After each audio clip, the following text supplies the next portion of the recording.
bagaimana Anda menggambarkan relasi Anda dengan Presiden ke-7, Joko Widodo, Pak Tom?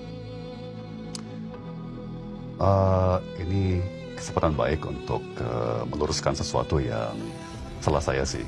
Mungkin waktu lagi panas-panasnya kampanye Pilpres, ya, saya kebablasan, ya bilang banyak penyesalan dari masa-masa saya di pemerintah, ya. Saya menyatakan hal itu karena melihat data kegagalan kebijakan kami, ya, sebagai kabinet, dengan malah menciutnya kelas menengah, ya.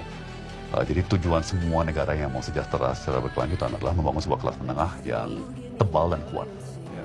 Tapi data menunjukkan bahwa kelas menengah malah menciut. Ini data awal yang kemudian dikonfirmasi secara definitif, ya, 5-6 bulan kemudian. BPS mengumumkan bahwa persentase kelas menengah kita menciut dari 21 atau 22% menjadi hanya 17%. Dan saya merasa sedih sekali waktu itu. Saya keluar dari mulut saya banyak penyesalan dari masa-masa saya di pemerintah, ya. Yang kemudian diliput oleh media mengatakan, wah, Tom Lembong nyesel pernah menjadi bagian dari pemerintah, ya. Itu tidak baik, ya, karena kepercayaan yang diberikan oleh Pak Jokowi, ya, kepada saya sebagai penasihat ekonomi, sebagai penulis pidato, kemudian sebagai menteri, ya, anggota kabinet, itu sebuah kehormatan yang luar biasa, ya. Dan saya akan konsisten mengatakan saya seumur hidup akan selalu berterima kasih atas kesempatan yang diberikan, atas kepercayaan yang diberikan, ya. Mungkin banyak pendukung saya akan kesal mendengar saya bicara begini, tapi secara etika, ya, saya wajib menghargai sekali kesempatan dan kepercayaan yang diberikan oleh Pak Jokowi pada masanya, ya. Tapi memang kondisi berubah, ya, mulai di awal-awal pandemi, ya, di mana saya surprise karena saya mengenal Pak Jokowi, apalagi saat itu, ya, sebagai orang yang sangat realistis, ya, sangat pragmatis, dan mengikuti arah yang teknokratis. Dan saat itu konsensus teknokrasi adalah, ya, lockdown, dan untuk menyetop rantai penularan, kan. Dan saat itu beliau justru melawan lockdown, ya, karena di situ mungkin kami mulai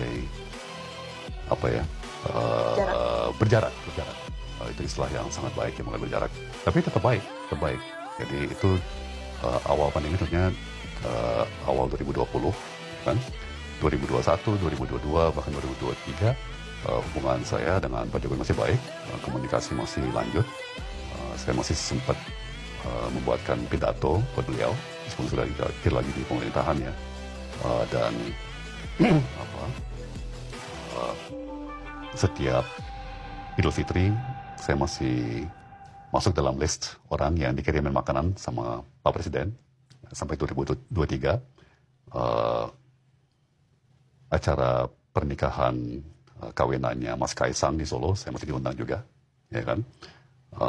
Nah, mungkin retak atau pecahnya itu saat saya memang akan resmi bergabung ke tim kampanye Anies Mohaimin, ya kan. Itu mungkin kita langsung berseberangan dari segi kepentingan politik, ya. Itu yang saya tahu, ya. Saya tidak tahu lebih lanjut, ya, feeling personal di sisi beliau dan keluarga beliau. Kalau yang di sisi saya dan keluarga saya, hampir seluruhnya hanya merasa berterima kasih dan rasa syukur atas pengalaman petualangan, ya, adventure yang luar biasa, yang dimulai saat saya pertama kali dikenalkan sama Gubernur DKI, Gubernur Jokowi, ya kan, sampai sekarang. Itu sebuah petualangan, ya, pengalaman yang bisa menjadi buku berjilid-jilid, bisa menjadi film Hollywood, bisa menjadi Netflix serial.